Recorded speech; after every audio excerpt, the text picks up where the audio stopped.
Hello friend, जय Jagannath. Welcome कर मोर नुआ ब्लॉग को। तो ये आज सका मो पु पाखर ब्लॉगटा स्टार्ट करुँच कहीं आज मो पु लेट उठी तो ता भर गाधे सारी तो टे विटामिन सिरपटा दे दूँगी।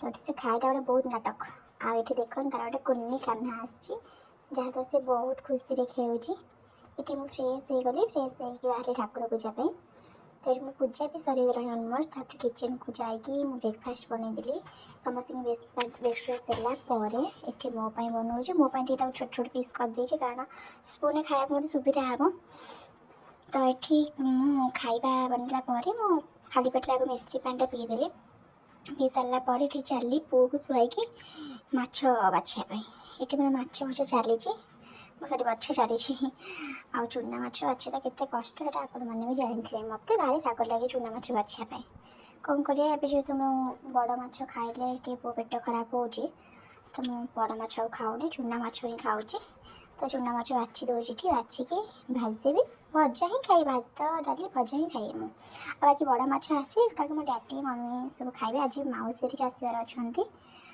तो ये पुणी पुओ कांदिला तो अधा पाथर पुणी ता पाखु गली खुआई पुणी शुआई शुआई आसिले रूम सारे जेहतु आज टे मो रूम हाँ झाड़ू कर माने आग पुओ कम सारिकी रोसे सारिकी आसली कारण डेरी हो अंगनवाड़ी आज जीवार मोर अच्छी। तो ये कौन कली ना मु रूमटा आग सफा करदे जमी बेडसीट सब सजार दूसरी आज मो बाबा टे अंगनवाड़ी जीव कौन आज ओजन अच्छी आ बाकी छतुआ जहाँ सब तार मिल मुढ़ी तो से सब मिल जी आने। तो ये सजड़ा हूँ मो चलती से पो शोई भितर भी तार कांद टे शुभा जाऊँगी। तो ये चलिए पुअर भी सब सजाड़ी अंगनवाड़ी जहाँ जावाई।